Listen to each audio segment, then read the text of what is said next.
Evil Dead Rise, starring Alyssa Sutherland as Ellie, Morgan Davies as Danny, Nell Fisher as Cassie, Lily Sullivan as Beth, Gabrielle Eccles as Bridget, a voice cameo from Bruce Campbell. My introduction to the Evil Dead movies was Army of Darkness, which was more humorous than horror. Bruce Campbell starred in most of the Evil Dead movies, and they are held in high regards, especially the first one.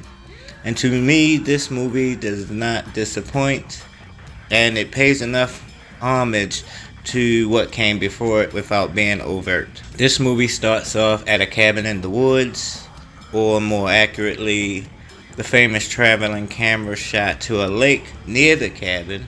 We get two people talking about a sick friend laying down in the cabin. The woman of the pair goes to check on her friend. She is still laying down, but then begins to show very strange behavior before scalping her friend, then proceeds to separate the guy's head from his body while in the lake. Then, along with the title, Rise Out of the Lake. Great. Now we go on to our main story. We meet Beth, who is taking a pregnancy test in a bathroom at what I think is a concert of some sort. From there, we see Ellie and Bridget interacting as a mother and teenage daughter would.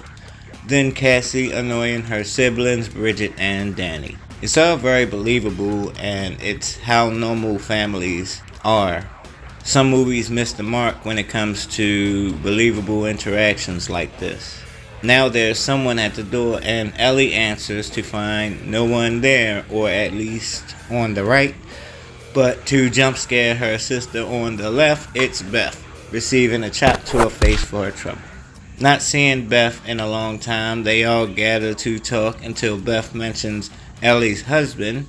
I neglected to mention that they live in this decaying, nearly abandoned, massive apartment building scheduled to be demolished, and all the tenants must leave. Ellie sends the kids away to get pizza, and she tells Beth about her husband leaving them. As the kids return, an earthquake happens, and the pizza was dropped. A chasm opens up in the ground, and Danny goes to explore, touching shit I would not have.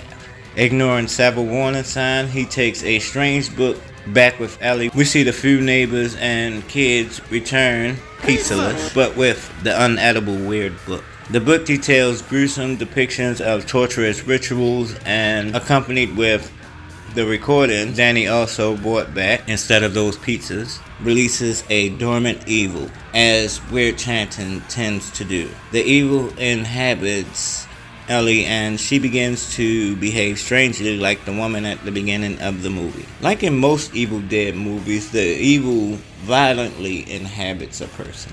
It's never just simple. The things the evil says are worthy of from anyone listening. The neighbors pray over Ellie's body as she lay motionless and try to find a way out of the apartment building. Ellie springs back to life and begins terrorizing the rest of the family, infecting Bridget. The neighbor enters and gets his eye bitten out while Beth locks her outside of the apartment. While out there, evil Ellie kills all the neighbors. Bridget rightfully blames Danny, who then shows Beth the book. In the hall, evil Ellie lures Cassie to the door as Bridget starts to turn. Cassie nearly lets evil Ellie in while she says more vile things.